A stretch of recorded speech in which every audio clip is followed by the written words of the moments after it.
Push the handle forward. Concentrate on the viewfinder. Better than that. Damn it. This morning, the machine gun jammed almost every other shot. Where's the hammer? The majority of these men were civilians with no military experience. Only a third of them have ever borne arms before. Good. Good. The accuracy isn't always what you'd expect, but it doesn't stop this inept shooter from a completely disproportionate display of confidence. Shoot 3 times standing here, then you kneel and you shoot. Wissam was a serving member of the army Back off a little, sir. during the fall of Mosul.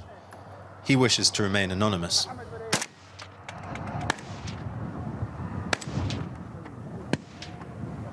Get up, get up. Switch your weapon to automatic and run towards them. Like Wissam, many prefer not to reveal their identity because they still have family in enemy territory. Just 3 days before our meeting, Wissam's father and brother-in-law were assassinated by the jihadists. They have no mercy, no compassion, nothing like that. I'm very motivated to fight. Each one of us can take on 600 of them. I repeat, one of us is worth 600 of them. We're ready to fight and we're very effective. But their grandiose claims barely conceal the lack of experience of most of these refugees. For now, the camp can only accommodate 1,000 recruits. So the 8,000 volunteers who have already been enlisted will have to be trained in turns. As a result, the fighters won't receive more than a month's training. In such a short period of time, the instructors struggle to install a minimum of discipline.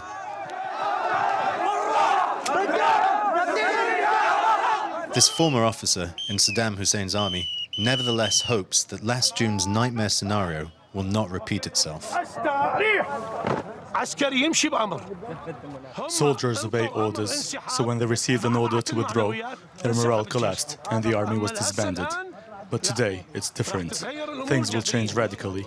We are here to fight to the death. I swear that when I return to Mosul, it'll be them or me. I keep my funeral shroud with me. Let them see me. Show my face on all the TV channels. They killed my uncle in front of my eyes. By God, I swear, it's them or me. All the communities of Nineveh province are represented here. The Sunni Arab majority, Turkmen Shias, Kurds, Christians, and Yazidis. Wa'ad Said is part of the latter community, who've been particularly persecuted by the Islamic State organization.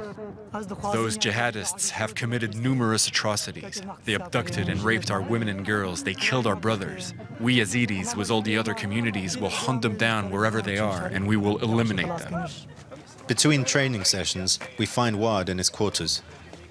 The young man remembers the arrival of jihadists in his village near Mount Sinjar. My wife had just given birth. In fact, she had delivered the day before. We were refugees on the mountain. For 5 days, there was no food, no milk, no nappies for the baby. I saw 3 elderly people, 2 men and a woman, die before my very eyes. Those images will stay in my mind forever, even after the destruction of the Islamic State group. Wa'ad's father has also volunteered.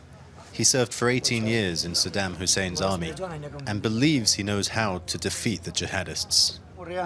They use suicide car bomb attacks and place IEDs along the roads. But our demining teams can defuse their bombs. Then, coalition aircrafts can bomb them and our forces can move forward. But the problem is they're desperately lacking resources. The National Mobilization Force is mainly financed by Nineveh province's authorities in exile. Turkey provides weapons, instructors, and equipment. The government in Baghdad is supposed to take charge of wages, but of the 2,500 men who have already been trained, only 800 have received their pay. We ask the central government on an almost daily basis to provide us with weapons, equipment, and everything else that we need. But so far, Baghdad has not given us the help that we require. The force's officials estimate they will need at least 10,000 men before they can become operational.